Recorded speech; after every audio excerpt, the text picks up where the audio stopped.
Hello, good morning. कैसे हो आप लोग? आशा करता हूँ कि आप लोग बहुत ही अच्छे होंगे। आज हम जो है R O A R O के लिए वर्ल्ड हिस्ट्री लेकर के आए हैं और वर्ल्ड हिस्ट्री में हम देखेंगे कि क्या क्या प्रक्रियाएं होती हैं हमारी पृथ्वी के साथ, हमारे वातावरण में, हमारे वायुमंडल में। तो वर्ल्ड हिस्ट्री का भी बहुत अच्छा एग्ज़ाम में वेटेज है जिसे हम लेकर के आए हैं आज। और इसमें हम मैप के साथ साथ जो है वर्ल्ड हिस्ट्री आज स्टार्ट करते हैं। तो चलिए देखते हैं। पहला टॉपिक है कि वायुमंडल में क्या क्या चीज़ें होती हैं। ठीक है, तो वायुमंडल में कौन कौन से मंडल पाए जाते हैं। तो पहले सबसे नीचे जो होगा क्षोभ मंडल होगा। जो क्षोभ मंडल होगा, क्षोभ मंडल के ऊपर जाएंगे तो समताप मंडल होगा। समताप मंडल के ऊपर जाएंगे तो मध्य मंडल के ऊपर जाएंगे तो आयन मंडल, और आयन मंडल के ऊपर जाएंगे तो बहिर्मंडल होता है। तो कितने मंडल आ रहे हैं? एक होता है जो क्षोभ मंडल, ठीक है, जो क्षोभ मंडल पड़ेगी। और दूसरे नंबर पे कौन आएगा? समताप मंडल आएगा। कौन आएगा बाबू? तो दूसरे नंबर पे समताप मंडल आएगा। तीसरे नंबर पे कौन आएगा? तो मध्य मंडल आएगा, जो कि ये बीच में पड़ रहा है मध्य मंडल। और चौथा है आयन मंडल। क्या है ये? आयन मंडल है। और पांचवा क्या है ये? पांचवा क्या हम बोलेंगे?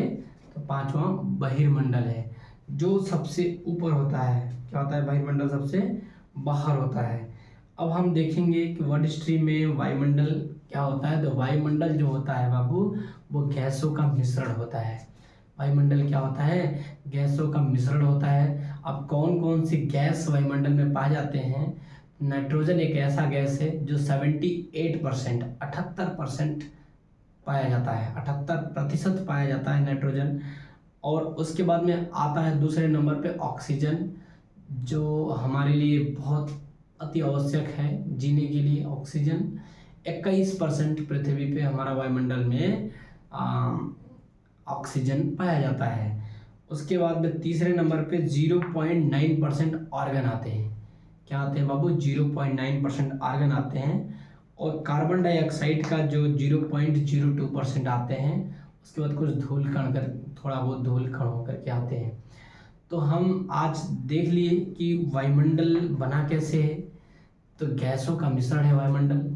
कौन कौन से गैस पाए जा रहे हैं? तो पहले नंबर पे जो गैस पाया जा रहा है बाबू, उस गैस का नाम है कि नाइट्रोजन 78%, ऑक्सीजन 21% पाया जा रहा है।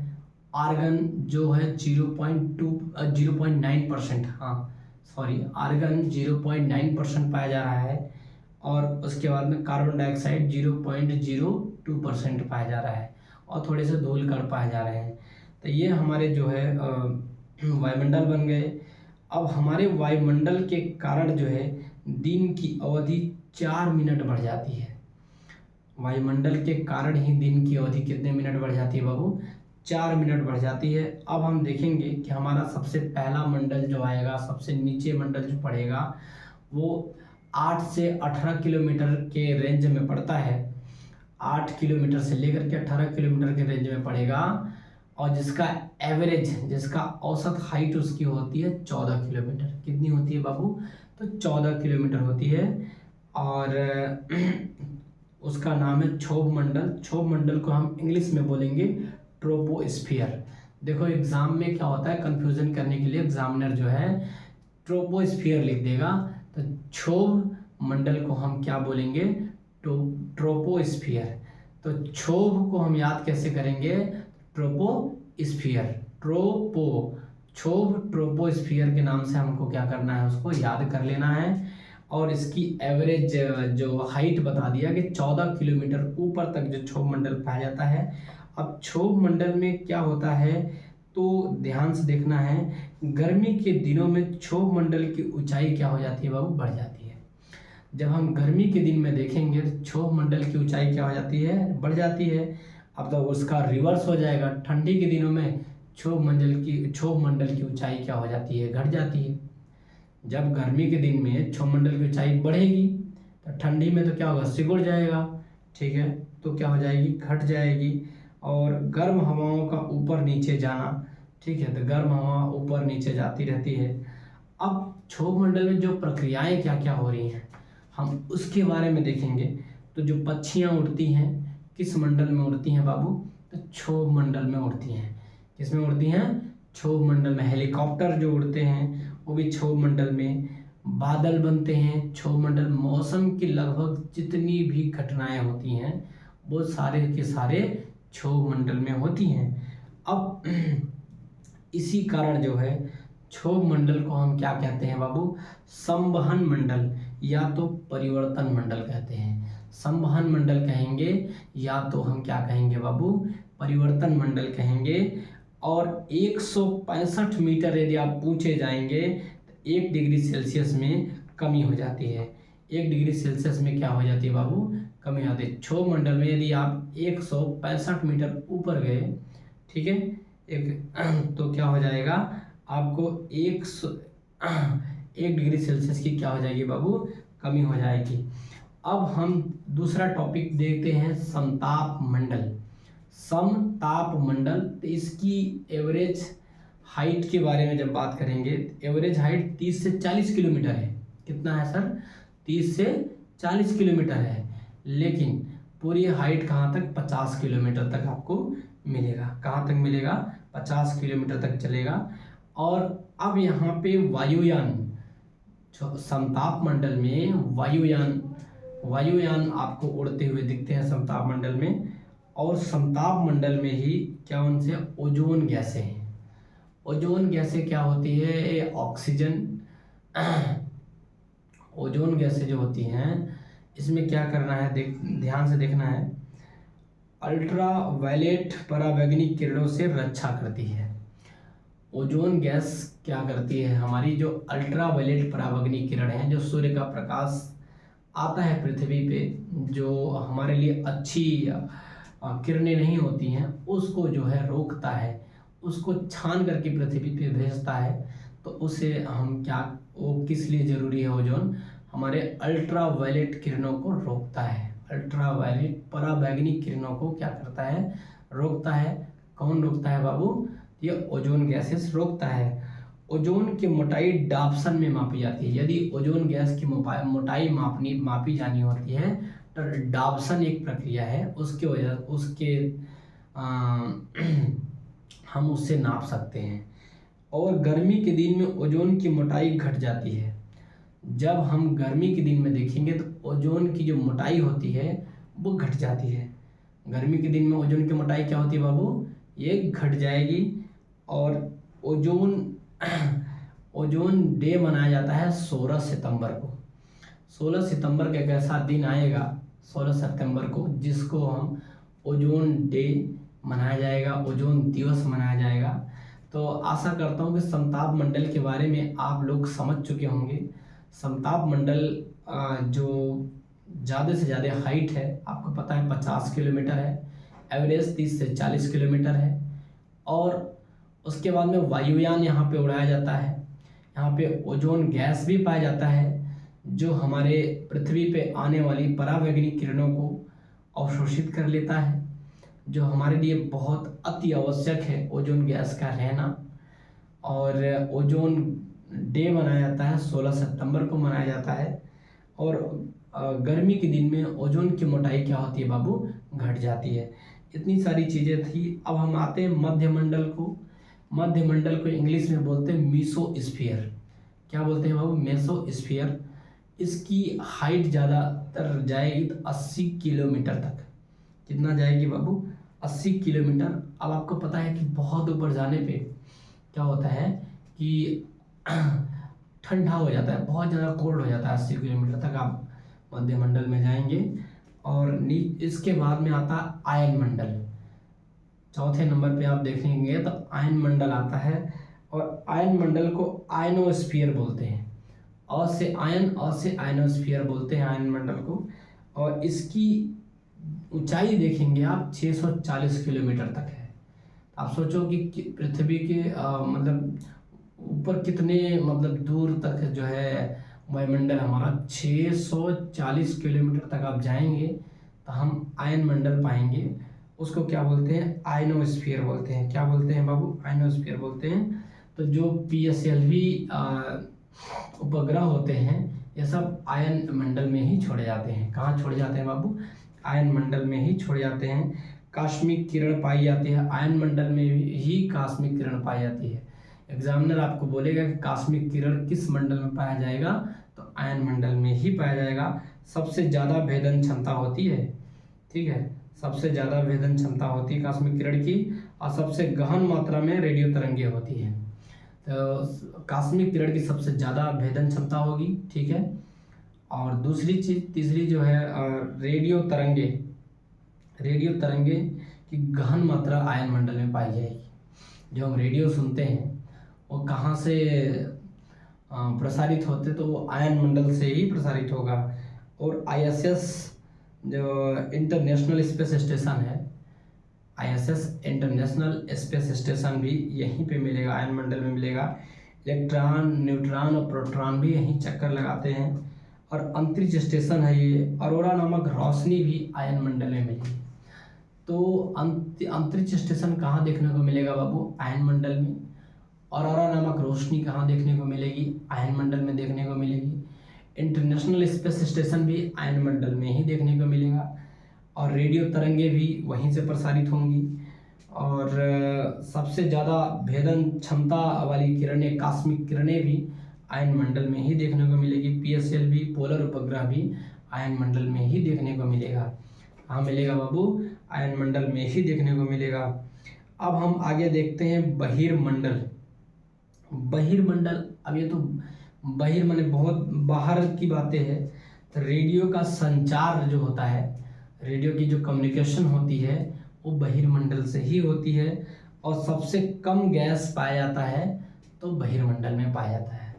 सबसे कम गैस बहिर्मंडल में, बाहर चला गया तो गैसें उतनी कहाँ मिलेंगी, कम गैसेस मिलेंगी। और सबसे हल्की गैसेस यहीं पे मिलती हैं। सबसे हल्की गैसेस कहाँ मिलती हैं बाबू? तो आपको आयन मंडल में ही मिलती हैं, ठीक है, आपको आयन मंडल में ही मिलती हैं। अब देखो, सूर्य का जो प्रकाश है पृथ्वी पर आता है। आपको पता है कि सूर्य का प्रकाश जब वहाँ से चलता है तो 100% चलता है। जितनी भी रोशनी होगी वो 100% वहाँ से चलेगा। अब चलता है तो क्या पता होता है कि कैसे कैसे ये पृथ्वी पे आती है ना, कैसे ये पृथ्वी पे आती है। सूर्य ताप तो इंसोलेशन जो होता है 100% होता है ना, क्या होता है? 100% हो जाता है। तो 14% तो इसको बादल ही रोक लेता है। कितना परसेंट है बाबू? 14% सूर्य के प्रकाश को कौन रोक लेता है? बादल ही रोक लेता है।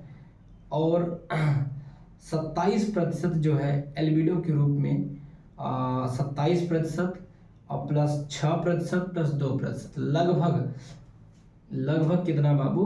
35% जो है ऊर्जा लौट जाती है।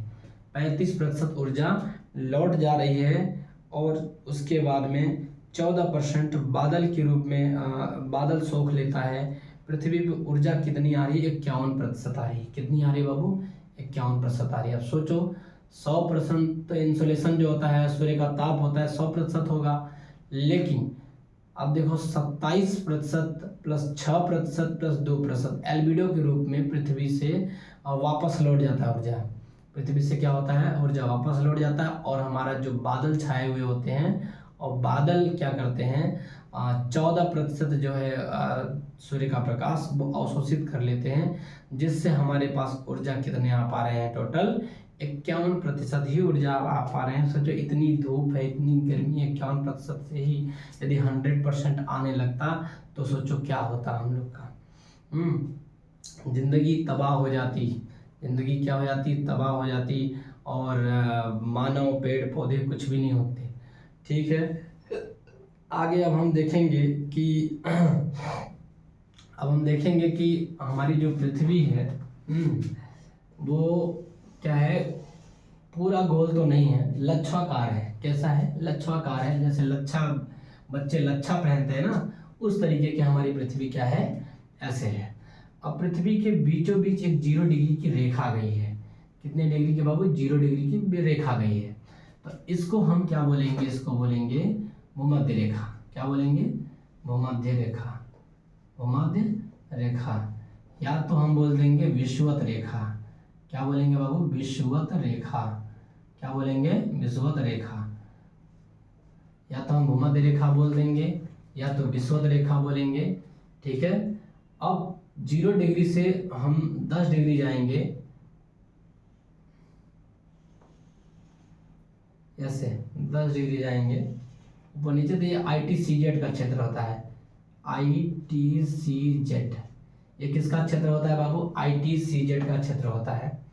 ये किसका क्षेत्र होता है? ITCZ का क्षेत्र होता है। ये 10 डिग्री जाना है, बहुत ज़्यादा नहीं जाना, 10 डिग्री ऊपर जाना है नॉर्थ में, और 10 डिग्री से क्या करना है? साउथ में जाना है। अब हम यहाँ पे 30 डिग्री ऊपर जाएंगे तो हम इसको क्या बोलेंगे बाबू? कर्क रेखा। क्या बोलेंगे? कर्क रेखा। कर्क रेखा, हाँ, इसको इंग्लिश में बोलते हैं ट्रॉपिक ऑफ कैंसर। क्या बोलेंगे? Tropic of cancer. Tropic of cancer. क्या बोलेंगे बाबू? Tropic of cancer. कापी कलम उठा लो, जो पढ़ा रहे हैं जो समझा रहे हैं वो नोट्स भी करते चलना, बाकी ध्यान से सुनना। आप लोगों को कुछ अलग से नहीं करना होता है, ध्यान से सुनने में ही याद हो जाएगा। और ट्रॉपिक ऑफ कैंसर होता है। अब 30 डिग्री यदि हम साउथ में चलेंगे तो ये क्या हो जाएगा? मकर रेखा हो जाएगी। क्या हो जाएगी बाबू? मकर रेखा हो जाएगी। क्या आ जाएगी बाबू? ये मकर रेखा। इसको क्या बोलेंगे? Tropic of Capricorn. तो कुल मिलाकर के इसको आप कैप्रिकॉर्न बोलेंगे, कैप्रिकॉर्न बोलेंगे। और उसके बाद में 30 डिग्री से हम चलेंगे 60 डिग्री। 60 डिग्री नॉर्थ चलेंगे, 60 डिग्री साउथ चलेंगे। उसके बाद में आप चलेंगे 90 डिग्री नॉर्थ चलेंगे, 90 डिग्री जो है साउथ चलेंगे। तो अब देखो यहाँ पे आपका क्या है? लो प्रेशर बनता है। जहाँ पे विषुवत रेखा होता है यहाँ पे लो प्रेशर। अब लो प्रेशर का मतलब क्या होता है? ज़्यादा गर्म। यहाँ पे क्या होता है? लो प्रेशर बनता है। और लो प्रेशर से जब हम 30 डिग्री ऊपर चलेंगे तो क्या बनेगा बाबू? हाई प्रेशर बनेगा। क्या बनेगा बाबू? हाई प्रेशर बनेगा। क्या बनेगा? हाई प्रेशर बनेगा। अब उसके बाद में यहाँ से फिर हम 30 डिग्री ऊपर चलेंगे 60 डिग्री पे, तो फिर यहाँ पे भी लो प्रेशर बनेगा। कहाँ पे बनेगा? लो प्रेशर बनेगा। लो प्रेशर बनेगा। फिर उसके बाद में हम 90 डिग्री पे जाएंगे तो हाई प्रेशर बनेगा। हाई प्रेशर का मतलब होता है कि जो है ठंडा हो। हाई प्रेशर का मतलब क्या होता है? जहाँ पे नमी रहती है, ठंडा हो। और उसके बाद में देखते हैं, हम चलते हैं ऐसे साउथ में भी देख लेंगे। साउथ में भी 30 डिग्री पे क्या बनेगा? तो आपको हाई प्रेशर देखने को मिलेगा, फिर लो प्रेशर देखने को मिलेगा, फिर हाई प्रेशर देखने को मिलेगा। क्या करेगा? हाई प्रेशर देखने को मिलेगा। तो ये सब चीज़ें थोड़ी सी बेसिक्स थी जो बताना बहुत आवश्यक था, जो मैंने बताया। और अब हमें क्या देखना है? थोड़ा सा देखना है कि पृथ्वी हमारी क्या कर रही है बाबू? घूर्णन करती है ना। पृथ्वी हमारी जब घूर्णन करती है तो पृथ्वी के घूर्णन के कारण लगने वाले बल को हम कोरियालिस बल कहते हैं। क्या कहते हैं बाबू? कोरियालिस बल। कोरियालिस बल लगता है तभी पृथ्वी की घूर्णन होती है। अब पृथ्वी की जब घूर्णन हो रही कोरियालिस बल में, तो देखेंगे कि जो हवाएं होती हैं वो किधर से किधर चली जाती हैं ना। हवाएं किधर से किधर जाती हैं? तो इधर से जब हवाएं ऐसे आती हैं और इधर से हवाएं ऐसे जाती हैं, तो ये कोरियालिस बल का कारण है। किसके कारण जो होता है? क्योंकि पृथ्वी हमारी पश्चिम से पूरब की ओर घूम रही है। पृथ्वी हमारी क्या हो रही है बाबू? पश्चिम से पूरब की ओर कंटिन्यू घूम रही है। आपको पता है कि पृथ्वी हमारी जो है पूरा गोल तो नहीं है, एक लच्छवाकार है।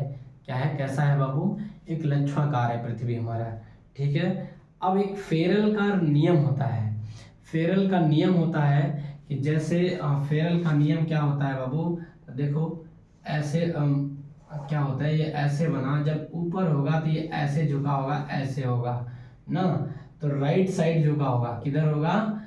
नॉर्थ में होगा तो राइट साइड झुका होगा, और साउथ में होगा तो लेफ्ट साइड झुका होगा। ठीक है। नॉर्थ में होगा तो राइट साइड झुका होगा, ठीक है, और साउथ में होगा तो लेफ्ट साइड झुका होगा। ये देखो नॉर्थ में है तो ये राइट साइड झुका है, और ये क्या है? लेफ्ट साइड झुका है। साउथ में क्या है बाबू? Left side. ये क्या है बाबू? फेरल का नियम है। क्या है ये? फेरल। फेरल का नियम है ये फेरल का नियम है। ठीक है। फेरल का क्या है बाबू, नियम है। जब भी कोई पूछे कि फेरल का नियम क्या होता है, आपको बताना है कि आपको यही बताना है कि जब जो है नॉर्थ में होगा तो राइट साइड झुका होगा, और जब साउथ में होगा तो लेफ्ट साइड झुका होगा। ठीक है, आपको पता है कि हवाएं किधर मुड़ती हैं, कैसे मुड़ती हैं, वो कोरियालिस बल के कारण होता है। क्या होता है बाबू, कोरियालिस बल के कारण होता है। ठीक है, अब जैसे वायु जो होता है ये गैस के रूप में होता है, ठीक है, स्थिर होता है, लेकिन समीर जो होता है, समीर धीरे धीरे चलता है। समीर का जब भी नाम आएगा, समीर क्या होगा बाबू, वो धीरे धीरे चलेगा। और पवन जिसको बोलेंगे तो वो तूफान होता है। जब भी कोई पूछे पवन का नाम आपके सामने आ जाए तो पवन का मतलब होता है तूफान। और चक्रवात तो बहुत तेज होता है, बहुत विनाशकारी होता है। उसके बारे में भी हम धीरे धीरे जो है जानेंगे कि क्या चीज़ कैसे होती है। आगे देखते हैं हम। आगे हम ये देखेंगे कि जो व्यापारिक पवनें होती हैं, ठीक है, व्यापारिक पवनें होती हैं, ये हाई प्रेशर से लो प्रेशर की ओर चलती हैं। कैसे चलेंगे बाबू, हाई प्रेशर से लो प्रेशर की ओर चलती हैं। व्यापारिक पवनें कहाँ चलेंगी बाबू, तो हाई प्रेशर से लो प्रेशर की ओर चलती हैं। तो देखो यहाँ पे हाई प्रेशर है, क्या है बाबू, यहाँ पे हाई प्रेशर है, और यहाँ पे क्या है, लो प्रेशर है ना। तो यहाँ पे भी हाई प्रेशर है, तो यहाँ पे भी लो प्रेशर है। ठीक है, तो इधर से हवाएं जो है किधर चलेंगी, इधर से हवाएं, ये देखो ये ऐसे चलेगी, ऐसे ऐसे ऐसे, इधर से ऐसे ऐसे चलेगी हवाएं। तो ये क्या हो जाएगा, व्यापारिक पवनें हो जाएगा। क्या हो जाएगा बाबू, व्यापारिक पवनें हो जाएगा।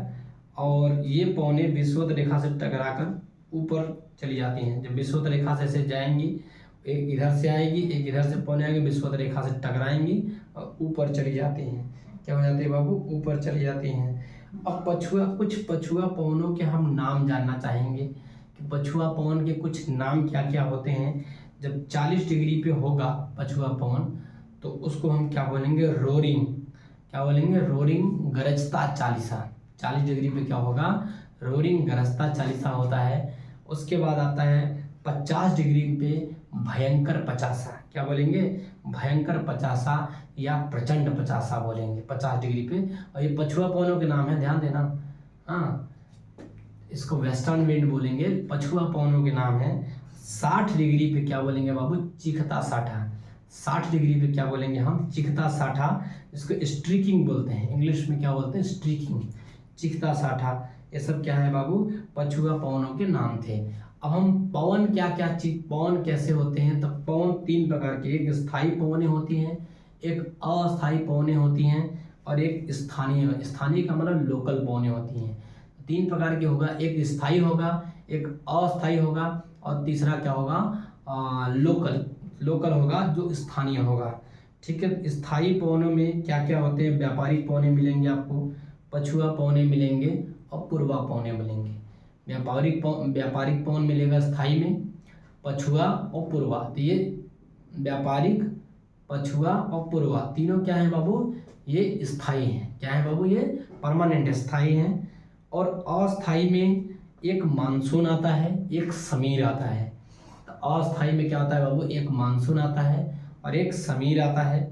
और स्थानीय में जो पवनें गर्म और ठंडा पवनें होती हैं, वो स्थानीय होती हैं, लोकल होती हैं। ठीक है, क्या होती हैं बाबू, स्थानीय होती हैं, लोकल होती हैं। तो हम थोड़ा सा स्थायी पवनों के बारे में जानें कि पछुआ पवन, पछुआ पवन और व्यापारिक पवन, पूर्वा पवन। अब हम थोड़ा सा जानेंगे अस्थायी पवन के बारे में। अस्थायी पवन में हम देखेंगे समीर को। तो समीर को हम 4 भागों में बांट देते हैं। कितने भागों में बांट देते हैं बाबू, 4 भागों में बांट देते हैं। तो पहला है सागरी समीर। पहला है क्या बाबू, सागरी समीर। दूसरा है सागरी समीर के बाद स्थली समीर, फिर उसके बाद में आएगा घाटी समीर, फिर पर्वतीय समीर आएगा। तो हम सागरी समीर में देखेंगे, सागरी समीर में क्या होगा कि समुद्र ठंडा होता है। सागरी समीर में क्या होता है, दिन के समय में जब सूर्य का प्रकाश निकला होता है, तो उस टाइम पे समुद्र क्या होगा, ठंडा होगा। और क्या होगा, स्थल क्या होगा, गर्म होगा। समुद्र ठंडा होगा, स्थल गर्म होगा, तो जहाँ पे ठंडा होगा उसको हम हाई प्रेशर बोलते हैं, और जहाँ पे गर्म होगा उसको हम लो प्रेशर बोलते हैं। लो प्रेशर इसलिए बोलते हैं कि क्योंकि वहाँ पे नमी आ जाता है, तो हवाएं हमेशा हाई प्रेशर से लो प्रेशर की ओर चलती हैं। हवाएं हमेशा जब भी चलेंगी तो हाई प्रेशर, ठंडा से गर्म की ओर भागती हैं। ठीक है, ठंडा से गर्म की ओर भागती हैं, हाई से लो प्रेशर की ओर चलती हैं। तो हवाएं जब समुद्र से स्थल की ओर चलेंगी ना, हवाएं जब समुद्र से स्थल की ओर चलेंगी तो हम